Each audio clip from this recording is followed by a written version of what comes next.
Hey, long time no see. Welcome, my name is Felix Jones and Lego Cheetah, and this is my review of The Good Dinosaur. Now, The Good Dinosaur is Pixar's latest movie, and it's really... let's just get it out in the open early on. It is a typical reset. It's another step back into the meh genre that Pixar knocks out. Maybe not necessarily the first Cars movie, but definitely the second Cars movie, and various other examples that will probably come to my mind later, and I'll probably put in loads of really obvious photos underneath, like things that probably really bothered me the first time I saw them, but I didn't really do a review of them, the kind of thing that I'm talking about. Anyway, I say this is very meh, because the story is just very sort of cut out. The title itself isn't even remotely what the film is about.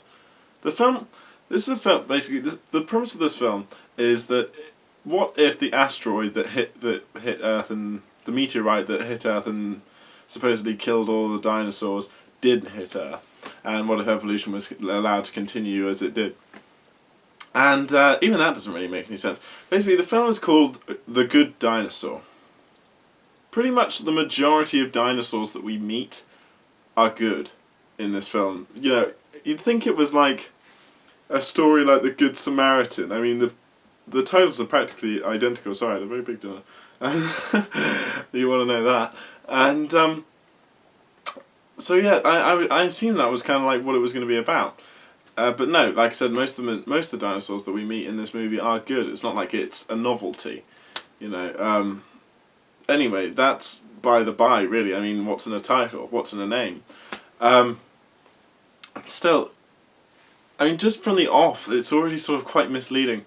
The film is, what happens in the film? It's essentially like The Land Before Time. A baby herbivore is separated from his family right after his dad dies, so we've got the obvious Disney parent death thrown in there. And it's just your typical story about sort of overcoming your fears and becoming a stronger person, which is fine, but it's just nothing new. There's just nothing remotely new. It's just the story of going on a long journey and becoming braver and stronger for it. It's just pretty much every single quest story ever. It couldn't have come at a more interesting time for me to get to review a Pixar movie, because I've just had this completely incidental streak of watching shitloads of Pixar films over the last couple of weeks. I've been watching, a lot of the best, so like Ratatouille and mainly Brad Bird, so Ratatouille, The Incredibles, and then also I watched all the Toy Stories, and generally I was just watching the best of and Up, of course. I was just watching the best of the Pixar films, and also I had Matthew Lunn, who was one of the first the original 12 animators working on Toy Story back in 1995, a movie that has a very special place in my heart. It came out the same year I was born. I grew up watching that film over and over again. I've got a bloody... I got this when I was 17 years old, and it's bloody awesome. I'm not going to deny it. It came in a box, which I won't get access somewhere in my wardrobe. It came in a box shaped like the actual ship he comes in, and it's so cool. If I just quickly, might actually even switch him on. His wings actually come out from the base. You see here, like that. Come on. Enemy has fled. We must follow him. Let's go. Actual flashing lights. Come on. How is that not bloody incredible? But yeah, my point being. My point being that Toy Story has a very special place in my heart.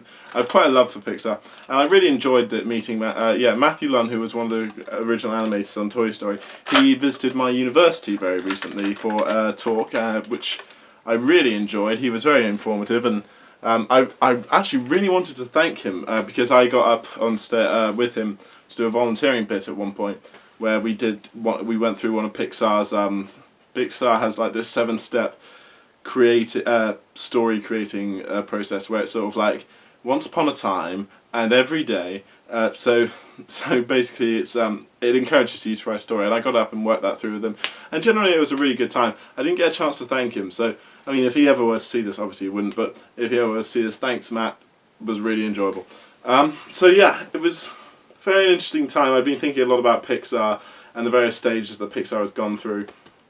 And, I was just looking forward to seeing, oh yes, Inside Out, of course, speaking of the best Pixar movies, to have this movie come directly after Inside Out. I didn't review Inside Out, I was going to with Sykes, but unfortunately we just didn't get around to it, and also it was sort of a bit late in the game, because everyone in America had their chance to put the reviews out. Generally, that wouldn't deter me, but I think I was just being quite lazy at the time, as I have been over the last few months. Sorry again. If I didn't say sorry before, in fact. But still, as I said, I watched that again for the first time the other day, and I cried. Of course, I cried. I'm not much of a crier myself, but I think it's the familial love in movies that always gets me. I also watched the Lego Movie the first time in a while, and God, I bawled. I bawled at the end of that movie, and I should really get back to the movie in hand. But yeah, I think it really is about it's the paternal, or even the maternal. Actually, it's not even the paternal. It's just the familial love, the unconditional familial love in movies like Inside Out and the Lego Movie that really just hit me right where I live. But anyway, then to have a movie like Inside Out, which is one of the few that has really made me cry, and suddenly to go back to this really traditional storytelling, not very interesting. I mean, this, as I said, it's like The Land Before Time, in the sense it's about a herbivore who gets separated from their family. I mean, obviously in The Land Before Time, Littlefoot's mother dies, but we don't have that in this film. And he has to go on a long quest in order to get back to his homeland. And along the way he meets a friend who's a human being, but in this world human beings don't act like human beings, they act like wolves. I don't know why. I don't know why they even bothered to make them human, because then that raises so many questions about evolution in this universe that we didn't need to have asked. He acts like a dog or a wolf the entire way through, so you might as well have just had him be a wolf. I mean, this is a universe where the dinosaurs can speak to each other, so why not just have him be a wolf? It just doesn't really make any difference to the story whatsoever. And they make a connection. I didn't really make a connection to either of them, so at the end when obviously they, spoiler alert, but really it doesn't matter in the slightest, they get separated, and they go their separate ways. I didn't give a damn. I was zoning out at that point. In fact, I wasn't the only one who couldn't pay attention.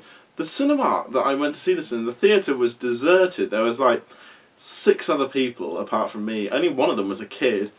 And at least that gave me the opportunity to see, what the difference in reaction was. The kid didn't give a shit. He was barely watching the film. He was looking at me more than he was looking at the movie screen. He was running back and forth up and down the aisle. He was having a whale of a time not watching this film. So yeah, there are a lot. None of the characters really stick out at all. There's just nothing defining about it. It doesn't even really have a decent ending. It's so predictable. Everything that you expect to happen happens, and the movie doesn't really sort of go, it doesn't wrap it up. There's no ending speech or summary or just generally just an ending. It just sort of goes, well, that's your lot, and then it goes to the credits, which is the credits are all just laid over the titles laid over shots of CGI countryside, and really that is what this film seems to be all about. Apart from, there's the very boring characters, but then the background and the general landscape of this film looks fantastic. It looks beautiful, it looks very detailed. You can see a lot of textures on everything. It's just, it looks so real for 3D animation. When you're seeing there's just shots at the beginning, you'll immediately notice it. It's like Brokeback Mountain in that sense. It's like, can at times seem more focused on the scenery than the actual characters. But all the same, in Brokeback Mountain, there was a lot of character driving this thing on. In this, there isn't. And if anything, the beauty of the background here was just detrimental to our coming to sympathise with the characters, because the dinosaurs are all are all very sort of like cartoonish in design. None of them look like real dinosaurs. which is fine. I have no problem with that. I'm really up for cartooning, creatures. Like, one of the reasons I love Brad Bird so much is because none of his people look like real people. They look like cartoon exaggerations. There's a lot of personality written on their form and their face, which is awesome. But in this, it really works against the film because the dinosaurs look very cartoonish, whereas the background looks very real. So they don't fit together. The two don't really gel. They don't blend, and so I find myself even more detached from the characters. I mean, they do add textures to the dinosaurs. They look kind of scaly, but it looks painted on. There's no real depth or shadow or shading to it. Whereas with the backgrounds, it all looks very, very real, like very believable. Generally, it was just not an interesting story. Nothing interesting happens in the story. There's a lot of scenes where people get knocked out. Don't know why that popped into my head, but yeah, I just remember seeing loads of scenes where people get clonked on the head and get knocked. Oh God, I just remember this one scene. Sorry, it's just oh God, this one scene. This one scene was so, for a film that had nothing very defining about it. This one scene really stuck out as something that just didn't belong.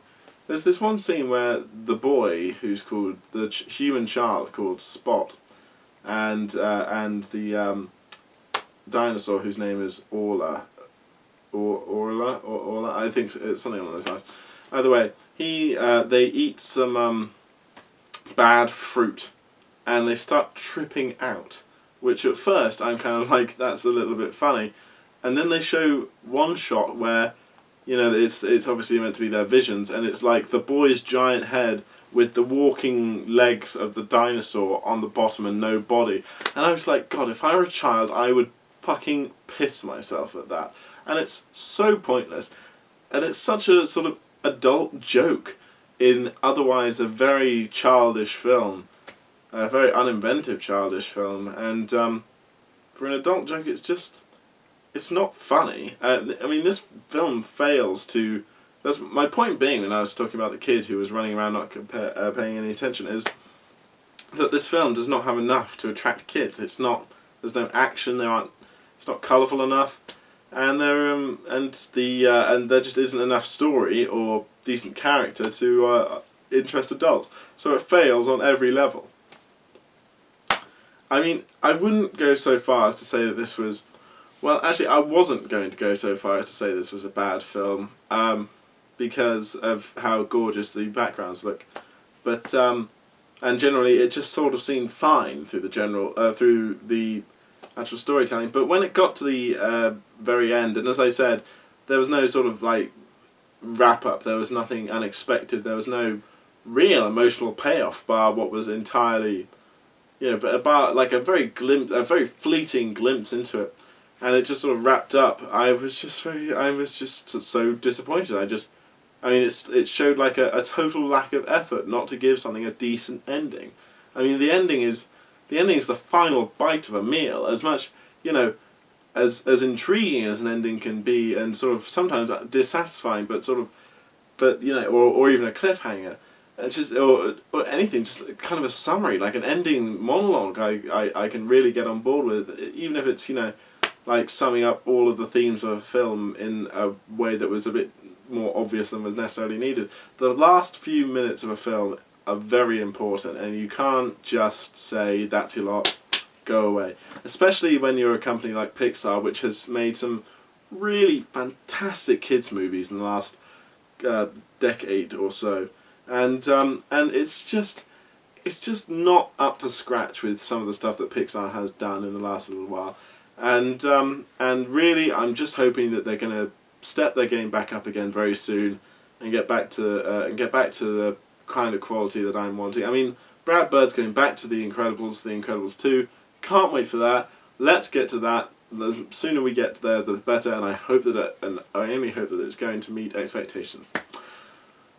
Well, I think that's about everything I wanted to talk about. Yeah, thanks for watching. This film, let's say, out of 10 stars, I would give it a 5. it's a 5. It looks good, but not that. But the characters don't look that good, and the story is pretty bland, and just generally not that much to offer you. And the ending seems to lack effort or commitment. So yeah, hoping to get my next Pop Culture Alcoholic review out as soon as possible. I'm not going to make any promises because the editing process always takes a very long time, and I'm still at university and I've still got just a lot of stuff going on at the moment. If I could do it more frequently, I would. And also, I'm just sometimes just out of the energy for all the filming and the editing and such. And I really do try. Sorry that I don't get them out as often as I would like to, and they get taken down. God, the last one, the Doctor Who review, got taken down. You won't believe how gutted and deterring that was. No, what's one of the reasons why it's been so long since the last review is just because that video, I put my heart and my soul into that last review, and when it got taken down, and I filed so many disputes, it's really sort of knocked me for 6. But I've re-uploaded the final speech, which was pretty much the reason I made that entire review. Someday I will put these reviews onto some website where I won't have them immediately taken down. Where people will listen to Section 34 of the Fair Use and Copyright Act. I forget the exact section. Maybe it's Section 70. Either way, I send them the appeals, telling them that it's a review and therefore it's okay under that section of the fair trade. So they just don't listen. They reject my disputes and such. So not really much I can do about that. But do check out the speech. I am happy with it, and I would like more people to see that final speech because it was my getting out most of the things I had against Moffat in a very short space of time. I suggest you check it out. Alright, thank you very much for watching. My name is Felix Jones, or Lego Cheetah, or LGCHT if you're, with the lingo. And thanks, good night, and goodbye, and let's hope Pixar does better.